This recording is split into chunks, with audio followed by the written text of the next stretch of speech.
Hey everyone, welcome to the first coronavirus booster of 2021. I'm Sam Alcaine, assistant professor in the Department of Food Science here at Cornell University, here to spike your week with a little COVID-19 knowledge. So what happened over the holidays? Well, if you look at the numbers, we saw a dip in both reported cases and deaths, dips that have reversed themselves and were likely just artifacts of the rate of reporting over the holiday and not actual drops in cases. And if you look at the currently hospitalized numbers, those interestingly, they never dipped and are at record highs for both the 7-day average and for the day of January 3rd. Things are unfortunately not getting better.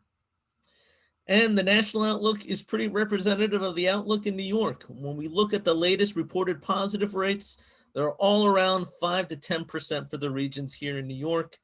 And if you look at the positive rate for yesterday, which would be January 1st in this data set, they're for the most part higher than the 7-day average, which means we're seeing increased spread. So these are things that should be concerning, and we need to be paying attention to watch out for community spread. And it's why mitigation practices are so important to help us reduce the spread.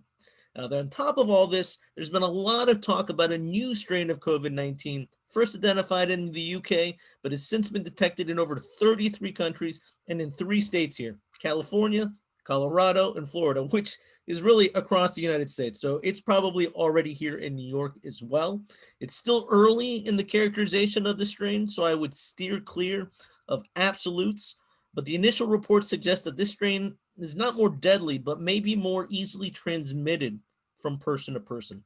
How much more easily spread is still unclear, but it highlights the need to be following those mitigation practices that we've been talking about. And sometimes it feels like repetition, but with this possibly more easily transmitted strain, it's going to be even more important to be on top of these practices to make sure that we protect our workers. So we need to make sure that we have policies that ensure, right, that social distancing of at least 6 feet.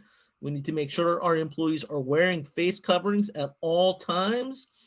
We need to be screening for COVID-19 symptoms, frequently washing our hands, avoiding touching our face, cleaning and disinfecting frequently touched surfaces, and paying attention to the spread within our communities to make sure that we're on top of everything.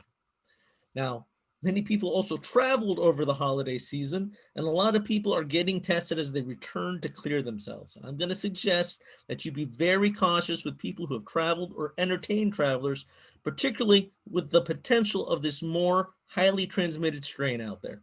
In the first few days of infection, it's possible to have low enough levels of the virus that it won't be detected by the test. So a buffer period is prudent. And there's also going to be cases where people that work for you are going to find out that they came in close contact with people who were COVID-19 positive over the holiday. Your local public health officials will help with these situations, but in these cases, CDC is recommending that these individuals quarantine at least 10 days or 7 days after receiving a negative test result, with the test being done on day 5 or later, again, because of the chance of initial low levels of the virus. Now, once released, those individuals should follow those standard mitigation practices, social distancing, frequent hand washing, face coverings. They should be self-monitoring for symptoms, and if they do develop them, they should isolate and then contact their public health officials. Now, this can get tricky within households. I'm going to give an anecdotal example where I know of a case where an individual developed symptoms and tested positive in quarantine. The other members of the household quarantined, and after 5 days, one tested positive and the other negative. The one that was negative moved, but then came down with symptoms a few days later and then tested positive. Was that because the individual caught it from the original positive and just had low levels for much longer?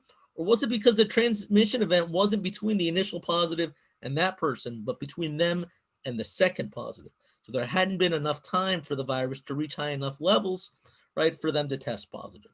So as you look, right, to protect your employees and your business, these potential chains of transmission are things you're going to need to think about so that you can appropriately break them and protect your facility and prevent COVID-19's entrance into it.